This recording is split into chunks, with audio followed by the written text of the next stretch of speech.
Estoy muy insegura en las olas, pero I see. Yes.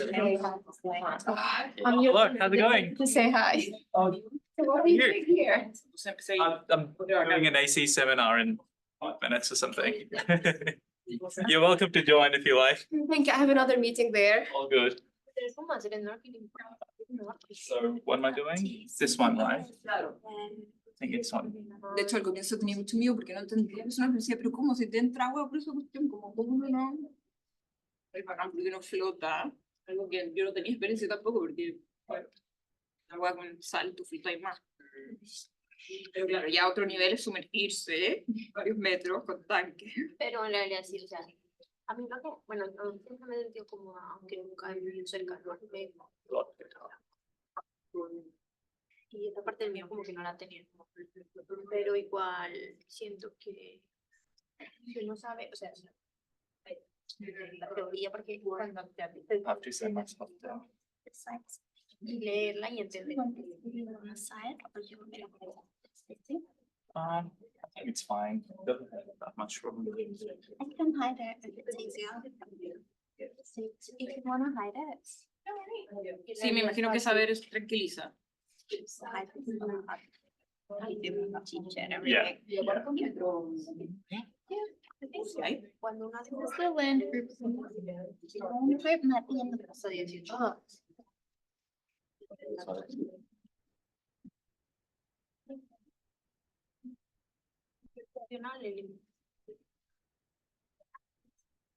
Oh, you have to. To give it such a long.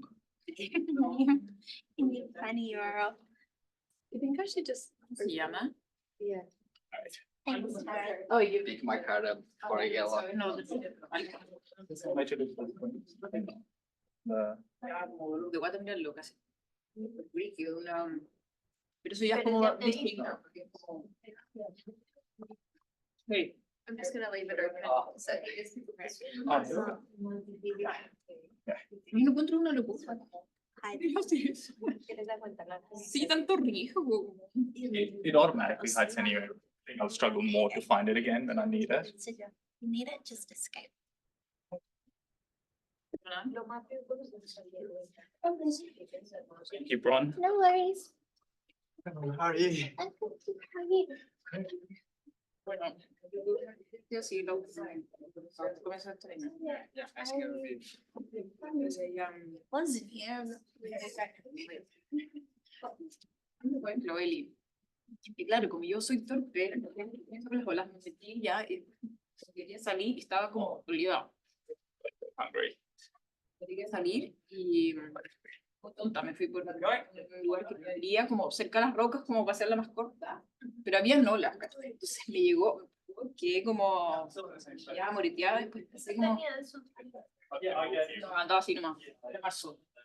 Pero dije, esto podría haber sido mucho peor porque me podría haber dado en la cabeza porque me azotó fuerte, perdí un anillo entre medio, ¿cachai? Y quedé como asustada igual, Sí, me ensangrentada. sí, eso es lo más. Y ahí me di cuenta que claro, que hay que ser más estratégico, porque si hay olas, tenéis tanto control, ya sabes, claro, me azoté, me podría haber, no sé, pegado en la cabeza, en la columna, pero sí, aprendizaje. Es verdad que esa es la parte más peligrosa, entrar y salir. De resto, en el bus tampoco sale. My head straight. And I'll post it while I'm on it. Yeah, ready? Yeah. Yeah. How many people here? It's a sharing. So Hopefully where the- you were, the wall behind it on that side.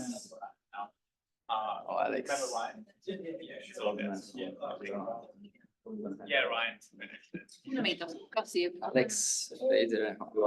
Ah, Online. Sí, qué hermoso. Aunque no vean nada. yeah, so that you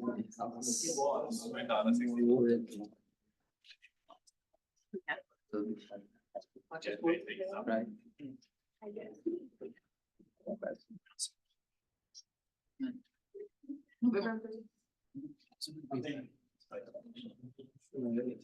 visualization. Yeah.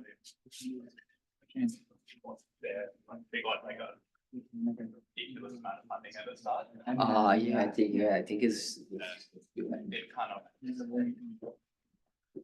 I guess this is more like a thing that's kind of. formal, I think, like seminar form where we can have like, long time to speak. 30 to 40 minutes. Yeah. Yeah, I guess you can have 45 minutes. It's still 15 minutes. Yeah. I don't know. It's. No, I haven't. I need some So. Oh, yeah. Yeah, I feel like I want to. I'm gonna go to the beach as soon as this finish. Oh, nice. I have my board and my wetsuit in the car. So, Yeah, I'm gonna do surfing. I was gonna say.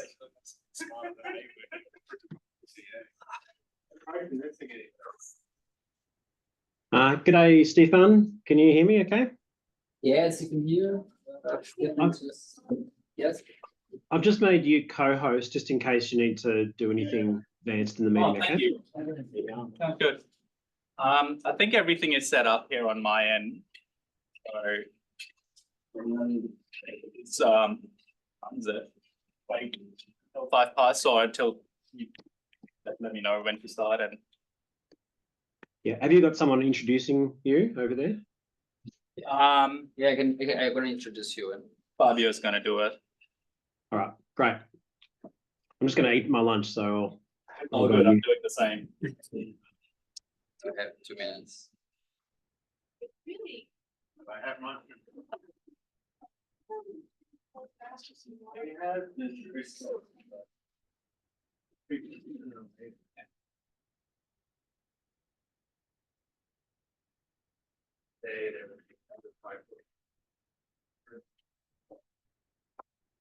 Actually, how are you? Sorry about that. How are you doing? Bloody meeting's going up to the last minute. Come on. Time optimization. Hello. How are you? I hope you were paying attention on the way up. It's like a warren. I was gonna say there's no way I would have found my way in here. Well, there's lots of different ways. It's kind of like the insider way. So we're Thanks for organizing this. Oh, no, you're welcome. Yeah, no, my pleasure. Thanks for the lead and worries. I see there's quite a few people online too. That's good. Robin there. And Alex, great. I've made it. Do you think Jess is going to join? Is it like I doubt it. 3 o'clock in the morning there? Yeah, okay. actually in the US or something. She is in Luxembourg. Oh, right, okay. Yeah, Luxembourg.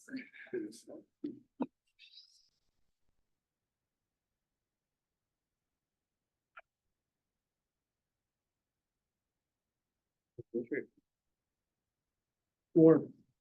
Warmer than this crap. You've come back to Yeah, an ice age. crazy. And it was nice. Yeah, pretty relaxed. Were you on both sides, did you say, or just the west coast?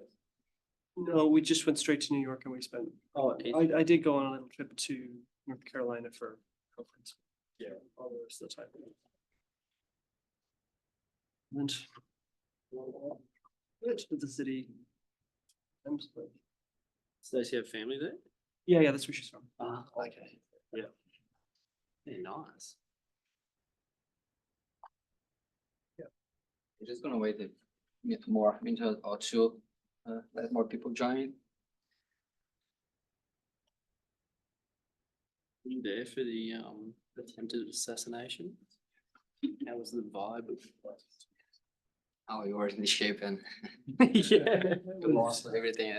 What's that? Yeah, Trump.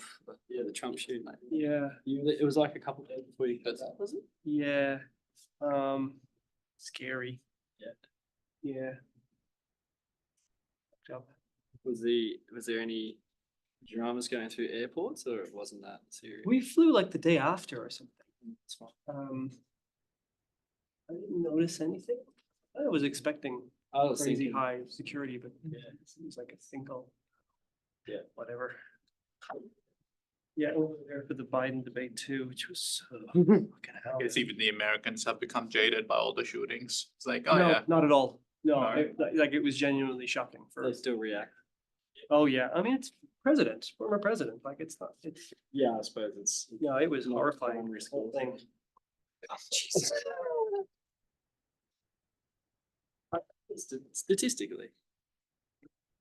Well, I mean, this guy has Secret Service, like they're supposed to, like. The whole story is just awful. Seeing the guy climbing there. Yeah, the camera footage. Insane, yeah.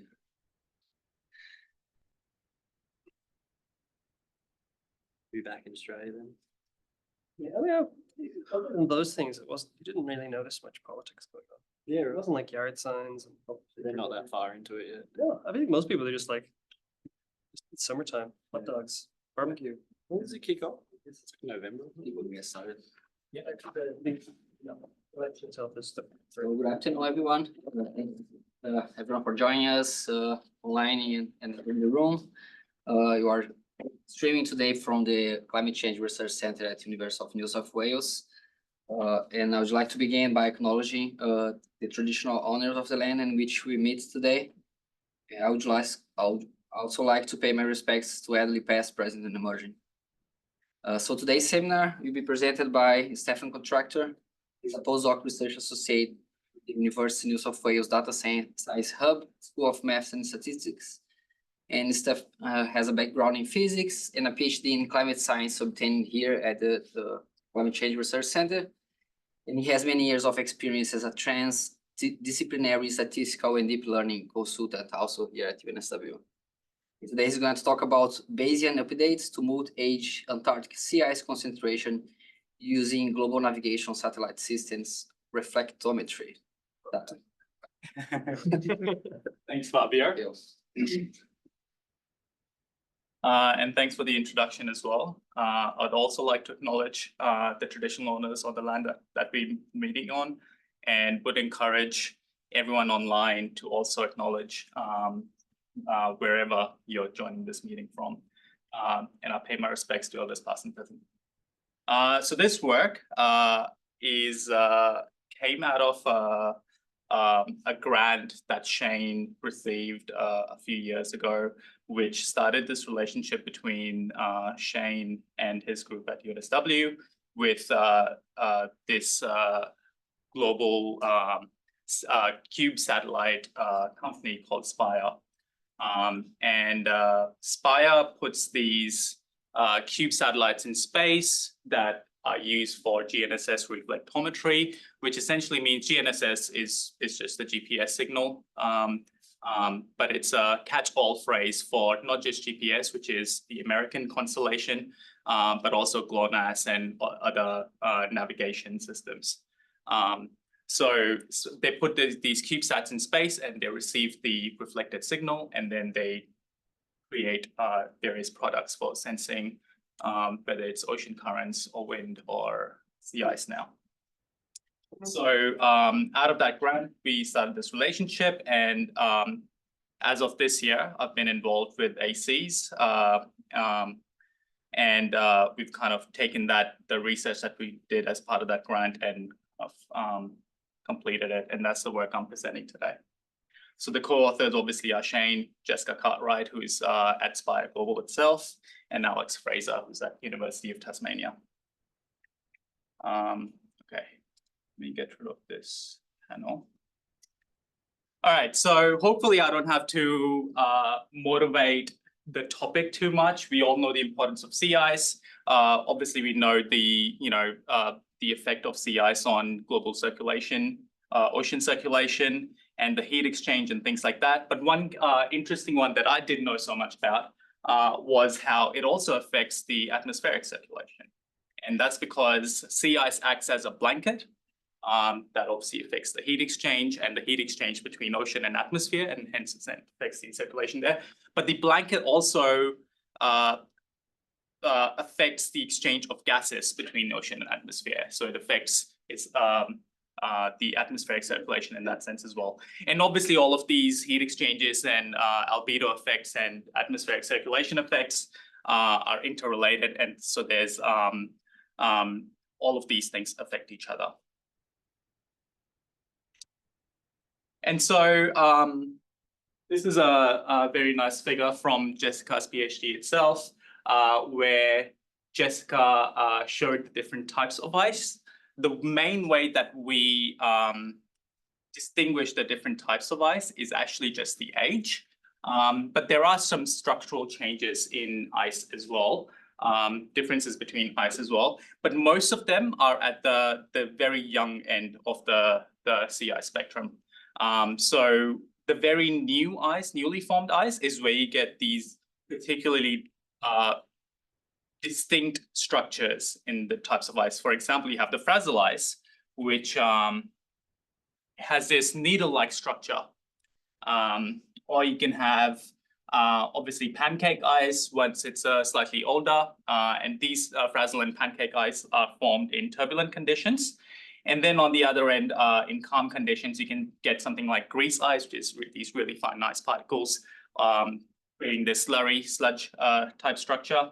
And then you can also get something like Neal's ice, which are these large sheets of ice that are interconnected and they respond to waves because they're interconnected like this. They can kind of bend and in different directions according to the waves that are passing through. But the particular types of ice that we're interested in this study are ice that's slightly older than the very newly formed ice. And the ice at this point is mostly distinguished by its thickness, essentially its age, and also salinity. So you have young ice, which is up to 30 centimeters thick. I think I have this on the next slide. So you have young ice, which is up to 30 centimeters thick. And then as ice that is more than a year old is first year ice. And it's between 30 centimeters to 2 meters thick, depending on the conditions where it's formed. And then finally, you have multi-year ice that can be over 2.5 meters thick. So the key differences, like I said, is the thickness itself, but you get salinity differences as well. So essentially, the mechanism behind that is ice, when it forms, obviously rejects the salt that's in it, but this salt often gets trapped in the crystals of the ice. And as the ice gets old, the salt kind of precipitates out, and that's how older the ice is. Typically, it has less salinity. And the same thing applies to the surface roughness as well. The older the ice is, the more time it's had in the kind of weather and the conditions, and the more kind of weathering it's had. So it's typically multi-year ice is smoother than the young ice and first year ice.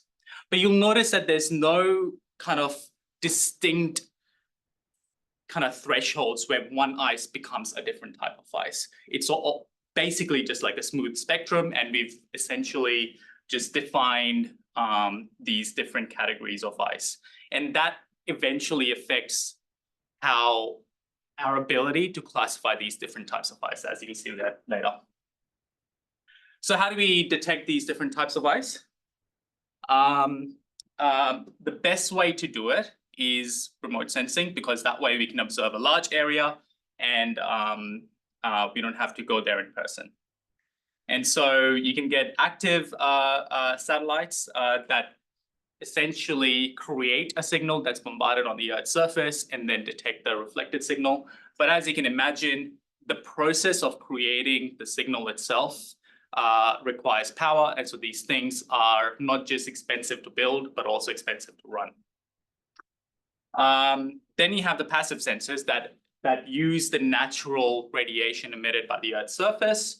But the downside here is essentially that the signal isn't as strong. So you get lower resolutions, and you don't get as much power in terms of classifying different things that you're trying to detect.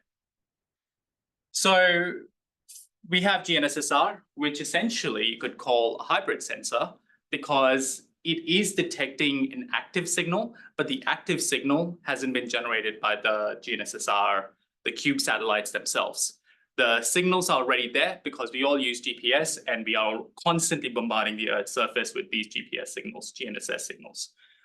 So it has advantages of both active sensors and passive sensors, because it has a strong signal, and at the same time, it's not very expensive to run. So these CubeSats are fairly cheap to produce, and Spire has already put a constellation of 32 cube satellites in space. So here's what the sea ice looks like to these sensors. So on top, we have the three different ice types of ice that we're concerned with, as seen by one of the data sets we're going to use as the truth data set in this study. And you can see the data set essentially is just a raster gridded product of ice concentrations for each category. And you can see this is, I think, for March of 2020. So the data we're going to use to study is just for 1 year. And this is just one snapshot from one of the days from the data set. And you can see in March, we have very little ice, but it shows ice in the areas where we expect there to be ice. So at least that's some validation that this data set works. And what is this Antarctic region look like to GNSS-R? Essentially, what GNSS-R data looks like are these tracks. So as the satellite, CUBE satellite goes over Antarctica, it kind of pings the surface of Antarctica at various points, and you get these tracks. And what you're seeing here is essentially just a mesh of all of these tracks. So there's millions of tracks, millions of points for the entire year of 2020. And you can see if you color, so the variables you're seeing are phase noise and excess phase noise. I'll explain what these are in a second. But you can see if you color the intensity of these variables, you can see a faint boundary that resembles the kind of the pack ice marginalized zone. So how does GNSS reflectometry work? So as I explained, there's the GNSS satellite. This could be GPS, GLONASS, whatever, that's bombarding the Earth's surface. There's a direct signal that's picked up by the CUBE satellite, but there's also a reflected signal that's picked up by the CUBE satellite. And you take each of these signals and you create what is called a delayed Doppler map, where you essentially just spin the signal in delay space, so seconds, and the Doppler space, which is the changes in frequency. So if you imagine, zoom in here, if you imagine the satellite, CUBE satellite moving in this direction, in the direction of its movement, the frequency is compressed, and the direction away, the frequency is stretched. And so you get these bands of isometric frequency, and you get these concentric circles because of the changes in the distance of isometric delay space. And so if you just spin these things and grid it, you get what I call these delayed Doppler maps. And what you can do with these delayed Doppler maps is you can get these variables such as reflectivity, which is the essentially how much of the signal is reflected. So if you integrate all of the signal and get the power from these delayed Doppler maps, and then you take the ratio of the reflected signal to the incident signal, you get the reflectivity. You can also get the signal to noise ratio, which essentially is you look at the delayed Doppler map and you look at the area where you're not seeing a signal. So it's typically you see some sort of pattern in these delayed Doppler maps, and you subtract the background signal and take the ratio of the signal to the noise floor. Then you get the signal to noise ratio. The power, like I said, is just the integrated signal of the entire delayed Doppler map. The phase noise is the standard deviation of the in the phase space. The standard deviation in radians. And the excess phase noise is essentially the same thing, but subtracting the coherent signal to noise ratio component from the phase noise.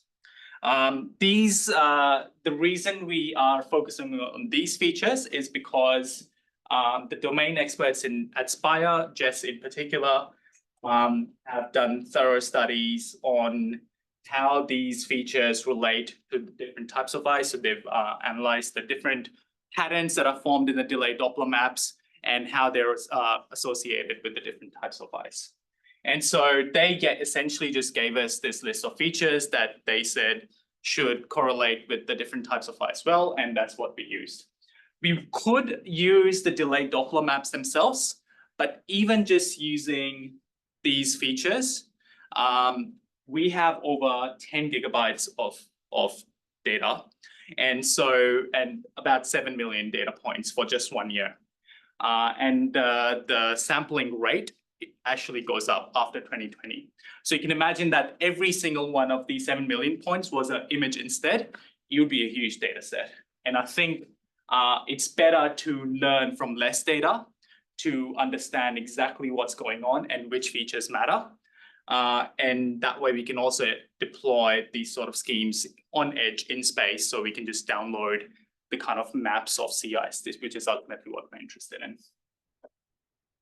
So altogether, we have 14 variables. And that's because we have these 5 variables, but signal to noise ratio, power, and phase noise. Sorry, not phase noise. Signal to noise ratio and power have 2 components, the direct and the reflected components. Also, GNSS-R operates on 2 bands, the L1 and L2 band. So you get another variable from a variable from each one of these bands essentially. So that's 7 features and 2 bands, 14 variables altogether. Okay, so the truth data set. So what we did was we got there isn't firstly much choice when it comes to gridded data sets that tell you which type of ice is present. This data set in particular is the best what we could find. Essentially, it uses the active and passive sensors to create its initial estimates of the types of ice. And then it updates the initial estimates based on the air temperature, independent air temperature data set, and also an independent sea ice drift data set. And this is how it comes up with its final estimates.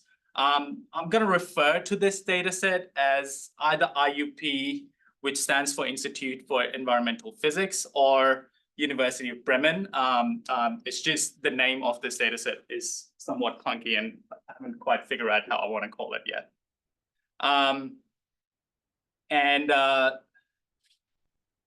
So what we did was we co-located for each GNSS-R observation point location.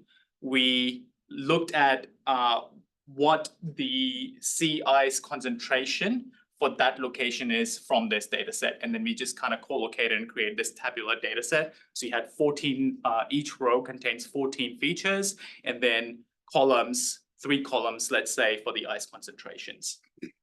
And all of these concentrations add up to 1. So this is what the distribution of the ice concentrations from this data set looks like. What you're seeing is in the distributions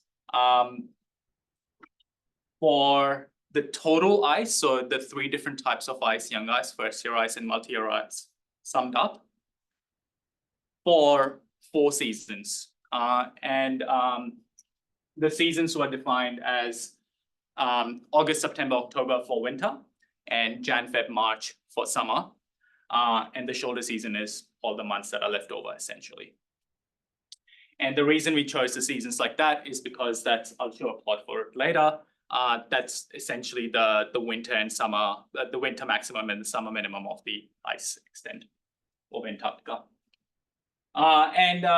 There's not much I want you to pay attention to in this figure, except that you'll see that the ice concentrations are somewhat spread out across 0 to 100%.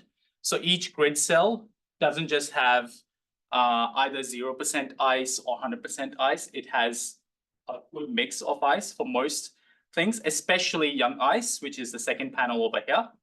And you'll see there are some peculiarities in this data set. For example, young ice does not have any concentrations amongst all of the GNSS-R locations. There are no concentrations above 90%. So it goes up to 80% and then kind of just drops to 0. We see that first-year ice has most of the concentration in the higher end of the concentration of the distribution.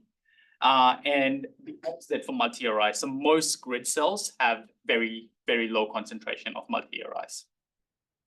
Okay, and if you look at the total concentration, so this is, sorry, I should have mentioned, this is just looking at grid cells which have some non-zero ice concentration, which is why any grid cell filtered by, if there is a non-zero ice concentration, we have some high concentration at we have a lot more locations with high concentration, I should say. All right, so what do the GNSS-R features look like?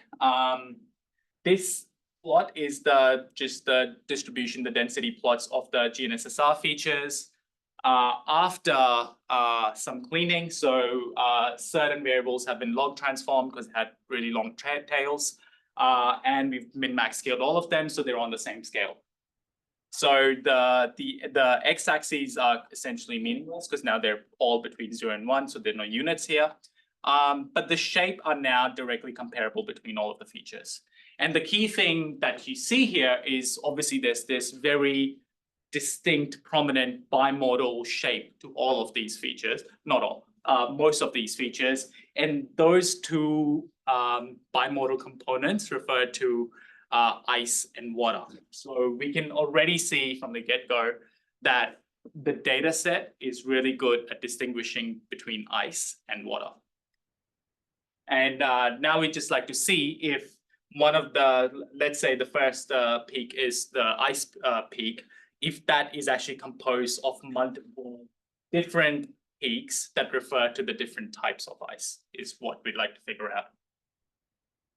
So the first thing we did was we just reduce the 14 features to 3 principal components, so completely unsupervised. We're not looking at the labels at this point. And then after reducing it to these 3 components, we can visualize it in 3 dimensions, and we just colored each location by either water or ice. And we can see very clearly that when you do this, ice and water separate out fairly cleanly. So that was never going to be the difficult part of this. When we do the same thing for the 3 different types of ice, we see that it's one essentially blob with multiple different, the different types of ice kind of overlapping each other. So we can see, it's not like it's completely random, that any point has equal probability of any type of ice. It's not like that. We can clearly see that the certain types of ice do stick together. For example, the green, which is the first year ice, is very clearly kind of concentrated over here. And the orange, which is young ice, is concentrated here. And maybe if you squint, you might see that multi-year ice is kind of on this end. But it's in general going to be difficult to distinguish the 3 different types of ice. And one of the key reasons for this here is that, like I said, we don't have the 3 different types of ice aren't kind of physically distinct. We've just kind of defined these categories based on, it's like a continuous spectrum of the thickness of ice. And we've said arbitrarily, from this point onwards, it's going to be first year ice, and this point onwards, it's going to be multi-year ice. So it's understandable that all of these different categories of ice are kind of meshed together into one big blob. And the way I created these PCA maps is just using these 5 features. So the one at the end refers to the band of the GNSS-R data. And I've only used 5 of the features out of the 14. And the main reason for that is that there is high correlation between these features. So I don't need to use everything, especially when doing this sort of preliminary investigation. For the final model, I will use everything, but just for doing the PCA, I didn't need to use everything. So you can see that this is a heat map of the correlation between the features. So on the X and Y axis, you have the first 14 features, and the last 3 rows or the last 3 columns are the labels from the IUP or University of Bremen ice class data set. And we can see these bands of like really high correlation. And we can see that those bands also coincide with really high correlation with the 3 different ice classes. So what does the data look like geographically? So what you're seeing here is the GNSS-R locations. And you can see, as I was saying earlier, the map of Antarctica around Antarctica is made up of these kind of tracks, satellite tracks, and they kind of mesh together to create this entire picture. And in winter, you have a lot more tracks than summer. And this is not a symptom of some sort of sampling strategy that Spire is employing. Spire isn't purposefully sampling more in winter than summer. This is just an artifact of the fact that 2020 is the first year these tech demo sats went up, the cube satellites went up in space. And so the first 3 months, the sampling rate was very low, and which is summer, Jan, Feb, March. And April onwards, and through the rest of the year, the sampling rate is similar to what you see in winter. And so what if we filter all of these points for the locations where there is ice? So using the IUP data set, we see, let's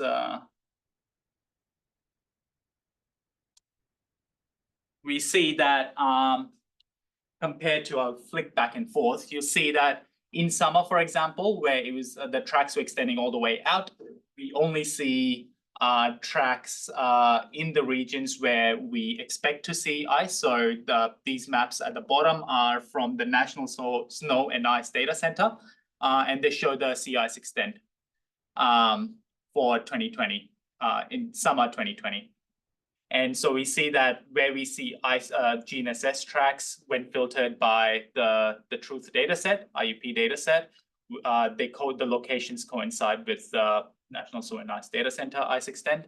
And the same thing with winter. Before, we had all these tracks beyond around 50 degrees latitude, and all of those tracks disappear because most of the ice in winter is concentrated up to the 50-degree latitude.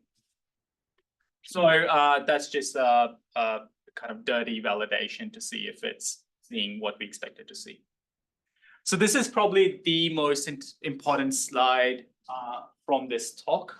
And I'm sorry it's all text, but this is where I explain the 2 key, I guess, considerations for designing the study. Number 1 is the spatial footprint of the GNSS-R data is tiny compared to the spatial footprint of the grid cells. So you can almost think as the GNSS-R data just kind of sampling a point location inside the grid cell. So the GNSS-R data is around 2.5% of the IUP grid cell. And so we can almost think of the ice concentrations after being co-located with GNSS-R as probability of detecting that type of ice. So when the IUP grid says there's 70% of ice inside this grid cell, it's saying that there's 70% chance of finding that type of ice inside this grid cell. So that's one assumption, that we're interpreting concentrations as probabilities. And the other thing is that we're gonna go ahead and assume that the IUP labels aren't 100% correct. And there's a reason for this. If we assume that the IUP labels are 100% correct and just train a model to go from GNSS-R to the IUP labels, at best, we will only achieve the accuracy of whatever the IUP data set is. What we would like to do here is instead use the extra information from GNSS-R and improve the IUP data set instead. So IUP, like I said, already uses multiple different sources. It uses active and passive sensors. It uses air temperature and ice drift. We want to take all of the work that they've already done and see if we can improve it based on what we're seeing with the GNSS-R data. So the paradigm here is going to be that we're going to do some sort of semi-supervised approach where we're going to subset the data set where we have really high confidence in the IUP labels, learn from that subset, and then update the lower confidence locations with these learned models. So how are we going to do this? The way we're going to do this is a very simple Bayesian update.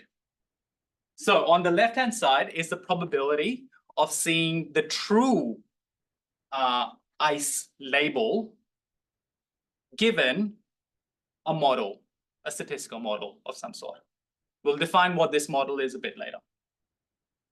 And just using Bayesian Bayes rule, we can flip that around and we can get the conditional probability of the model given the true label instead, times the probability of the true label, and that's the prior, divided by the probability of the model itself.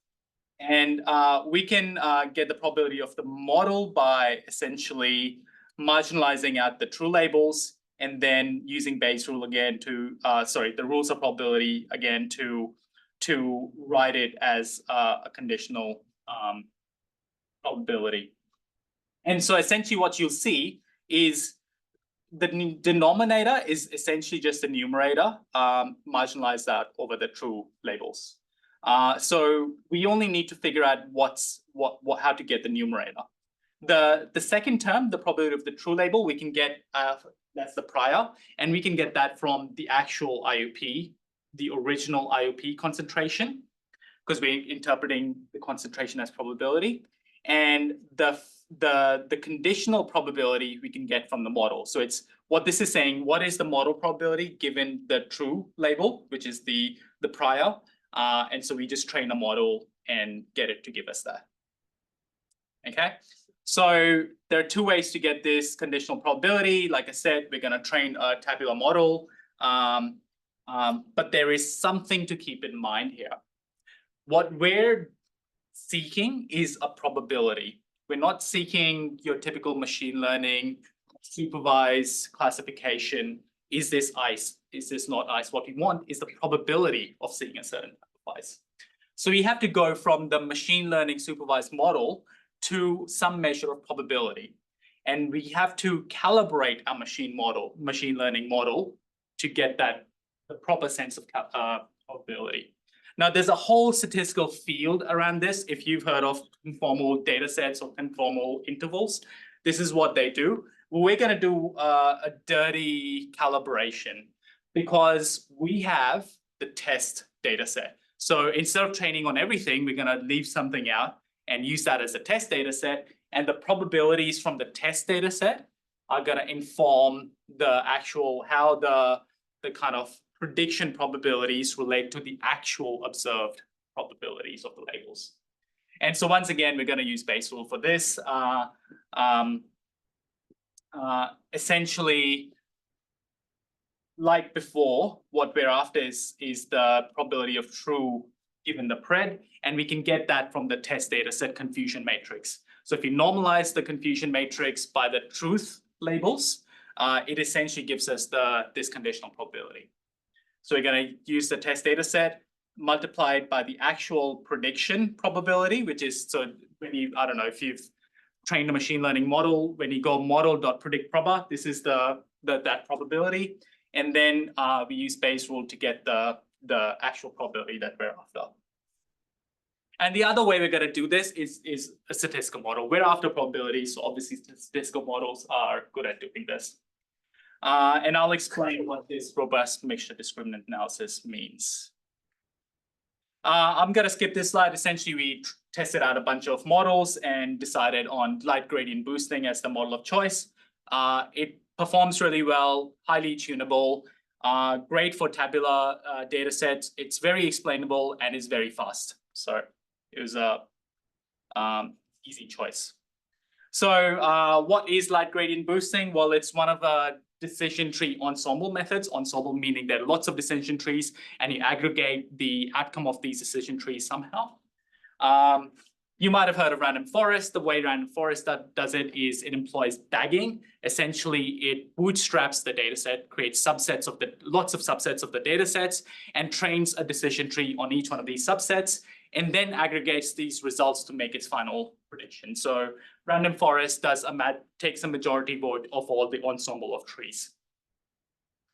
The other way you could get an ensemble of trees, use an ensemble of trees, is gradient boosting. And instead of independently training all of these trees, you train trees one tree at a time sequentially. So you train the first tree and you look at your errors. Based on your errors, the gradient here refers to the gradient of the loss function, so gradient of the errors. So based on the errors, you weight the points that have large errors and then train the next tree, weighting more heavily the points with larger errors.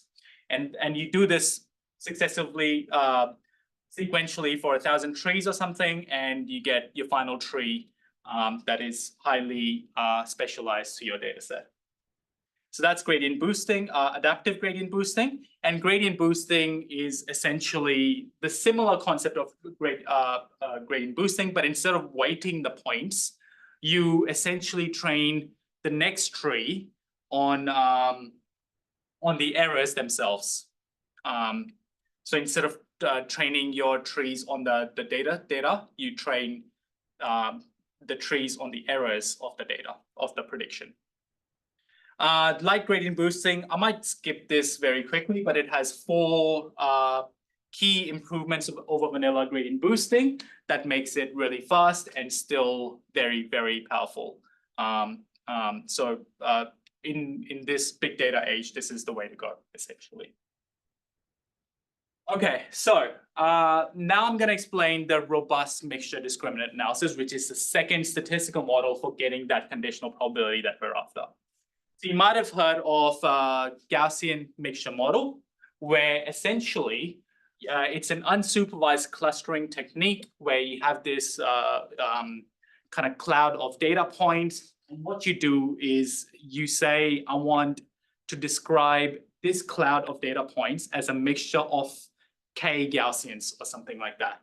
And so you take k Gaussians, each with its own mean and variance, and you fit it to your data set. So you tune the mean and variance of each Gaussian according to what your data looks like. And you treat the number of Gaussians as a hyperparameter. So the same thing is happening here. G is your random variable of Gaussians with, so K is the number of Gaussians, and C is your discrete random variable with L classes. So this is, now we're doing supervised. So we're taking the concept of Gaussian mixture model and seeing how we can get the classes of your prediction. So it's almost like a supervised Gaussian mixture model. It's called Gaussian mixture discriminant analysis. And X is your random variable of the data set. So P is the dimensionality of the data set. In our case, 14 features. We have 14 dimensional data. So P in our case would be 14. And the mixture discriminant analysis just is the key thing here is that the conditional probability density of X given the class is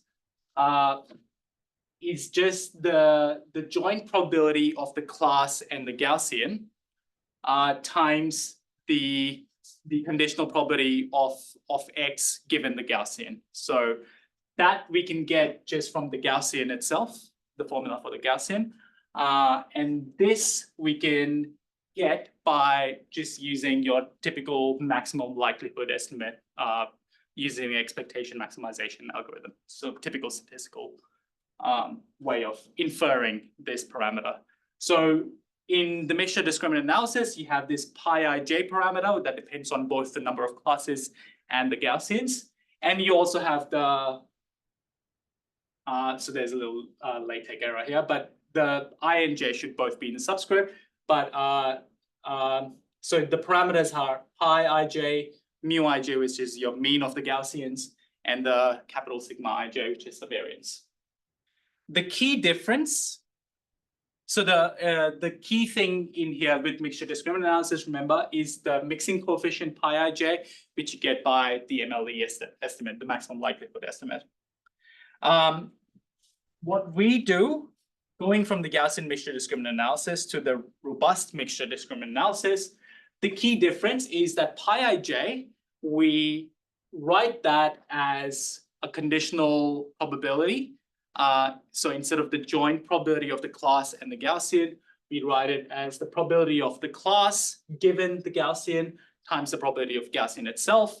And now we've separated the pi ij into two terms, rij and pi j. The reason for this, the reason we want to do this is because now we can fit a Gaussian mixture model independently without looking at the labels, essentially giving more attention to the kind of inherent structure in our features themselves. And then Rij we can get using our maximal likelihood estimate itself. Okay, so when we did fit our gradient boosting model, we got a training score of 83% and a validation score of 81% on the 3 different ice classes. But when we looked at the confusion matrix, we realized that the success rate on the ice classes was really low. In particular, multi-year ice, as you saw from that cloud, PCA cloud, it's only 22% success rate. Something is going on here. So turns out the entire data set is about 7 million rows.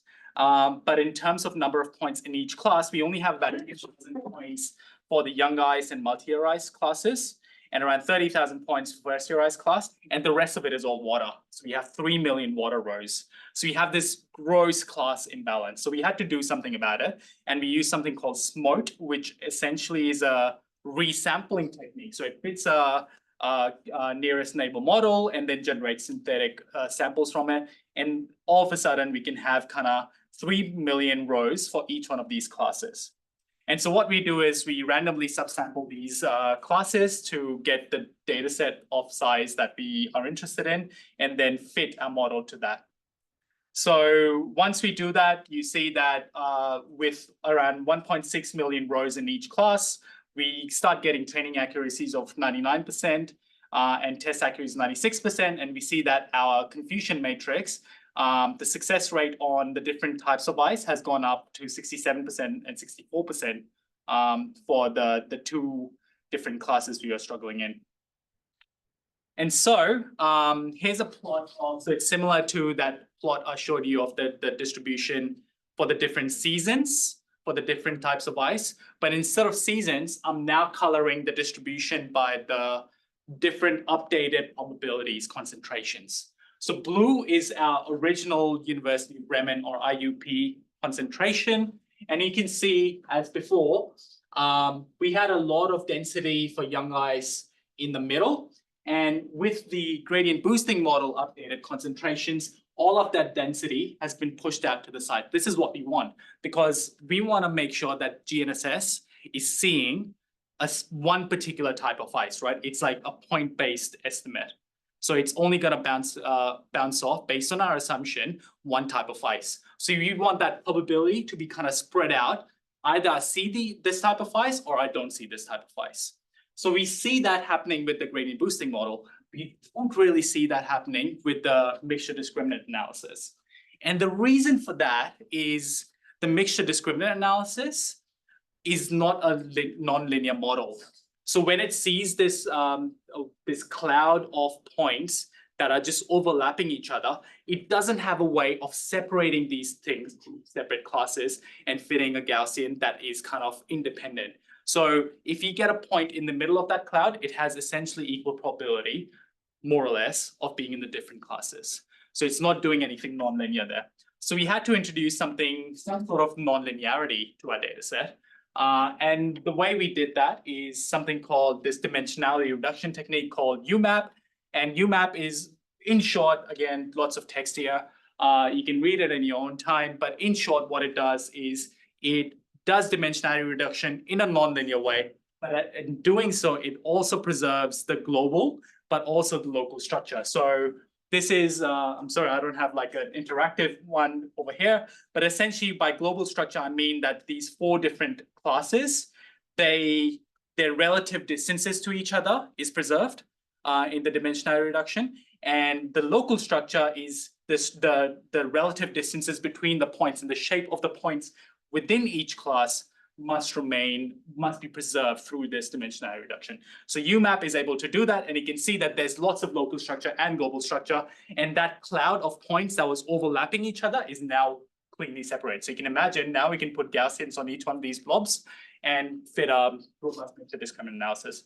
So we do that, and we see that instead of 1.6 million points, we only need 300,000 points, and we get the same 99% accuracy, and the test accuracy drops to 93%.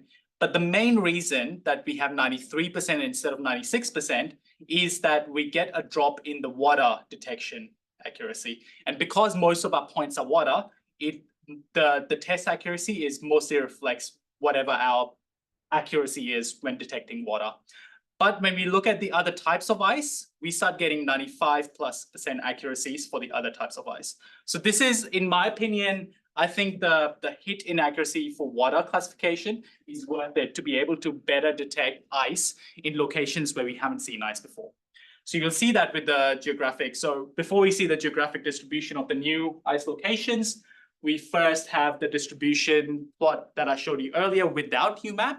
This time you're seeing it with the UMAP nonlinearity applied before we're doing the robust mixture density discriminant analysis.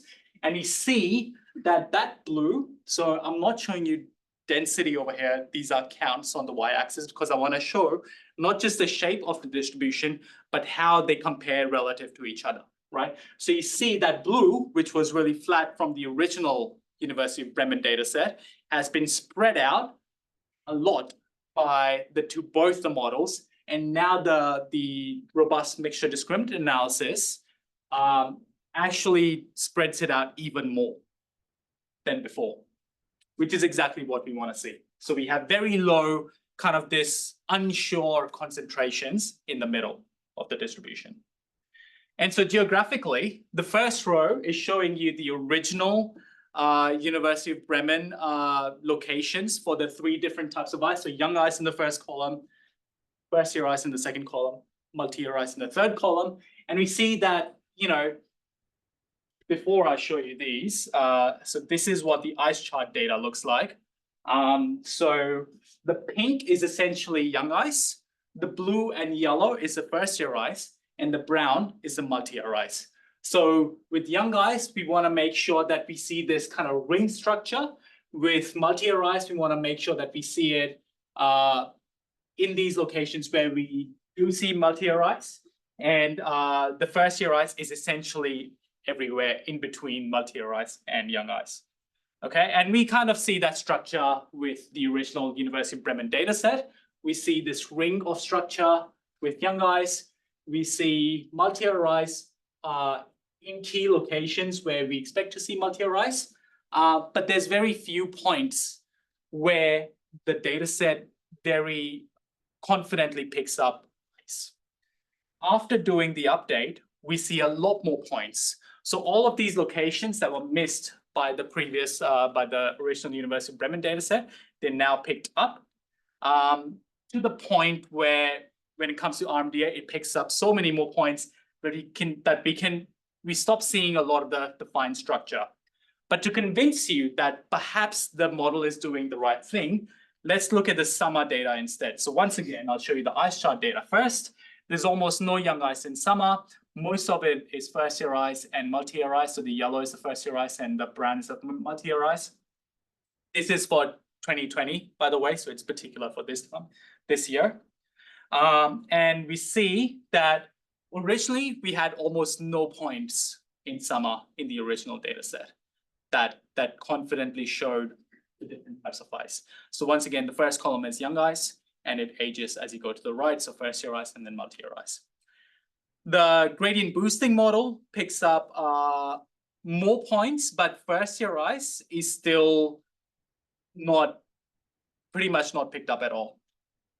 But then when we see the robust mixture discriminant analysis model, we see that it picks up locations around Antarctica, as you see in the ice charts, and in the right places. So with first year ice, you see that there's ice picked up in this region over here, And with multi-year ice, you see that there's ice picked up in this region over here and this brown blob over here as well at 75 degrees longitude. Yeah, so hopefully that helps you to convince yourself that perhaps the model is doing the right thing. But having said that, we do need more validation. So I'm open to ideas if you can think of any ways we can do validation. For example, we can look at the total area at the different times of year, or if you're aware of any other data sets that we can perhaps use to validate, that'd be great as well. So, yep, that's it for me. Thank you.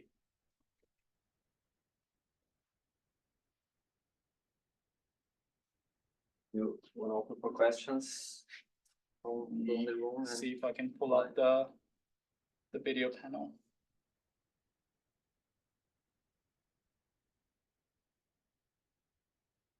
There's some questions in the chat.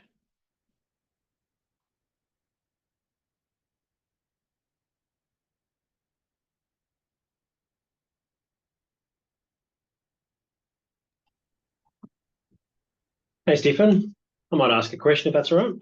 Yeah, sure. Thanks very much for that. That was great.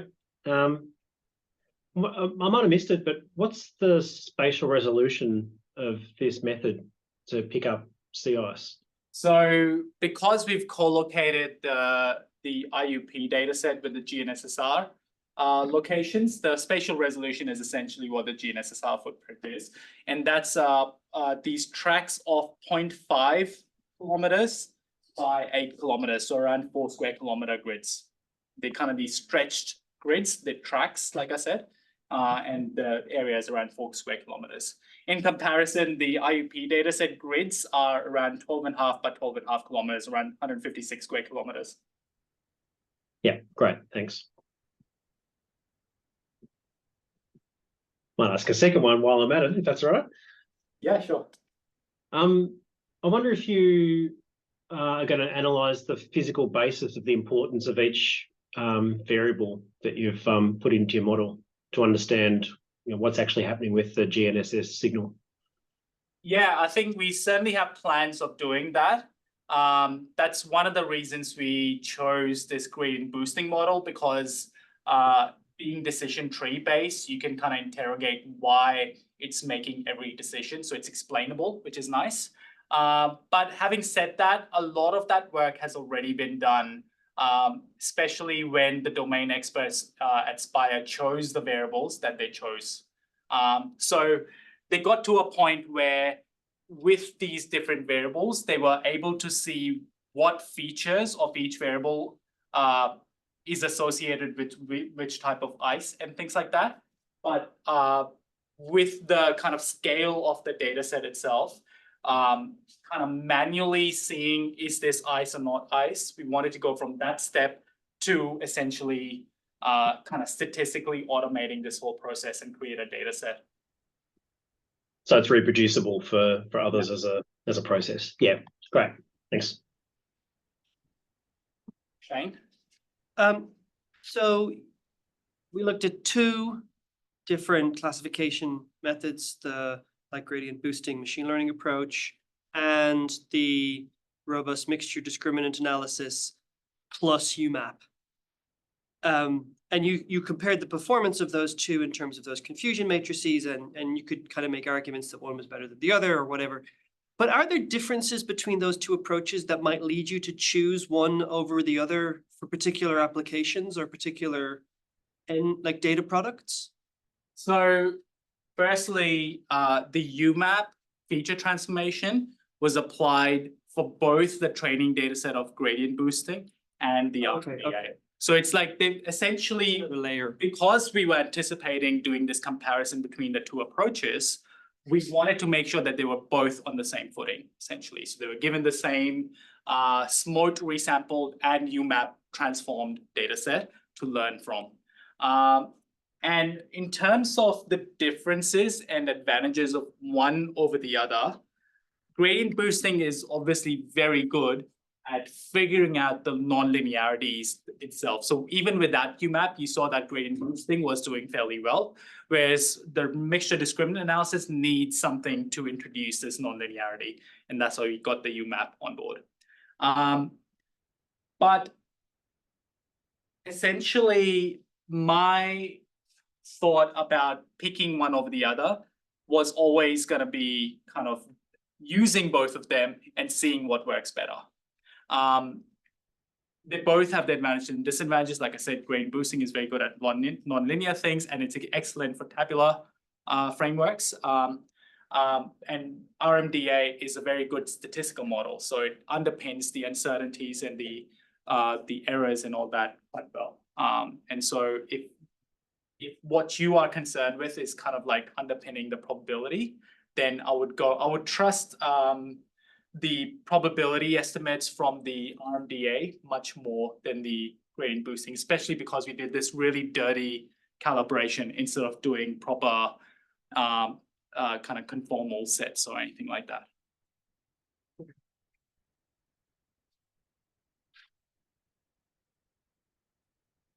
Are there any other questions, perhaps online? Rob? Oh yeah, Rob's got a question. Hey, hi, Stefan. Hello, everyone.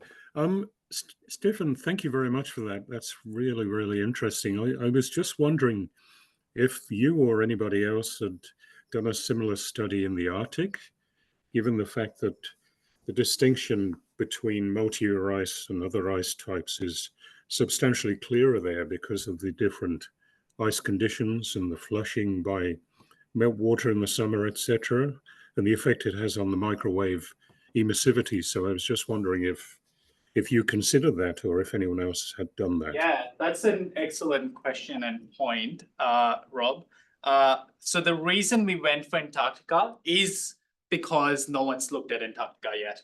So most of the studies out there actually focus on the Arctic because, like you say, a lot of these relationships are very well known, and there's a lot more data sets, and there's a lot of like sea tracks and things like that, ship data sets and things like that as well.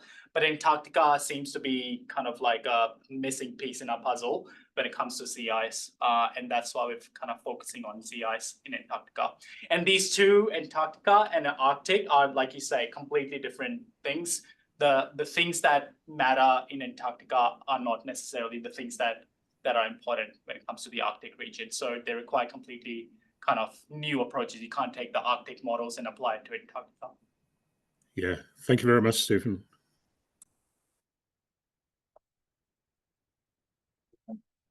Thanks. I guess gonna close it. Thanks everyone for coming, and thanks for Steph for the great talk. Learned a lot. No worries. Thanks, everyone. Thanks. Thanks, Stephen.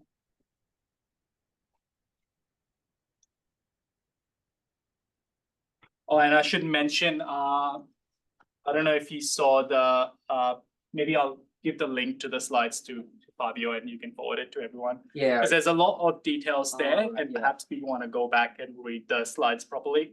A lot of the references and things are in there as well. So Yeah. So you plan also to release the recording of this talk as well. yeah, that'd be great.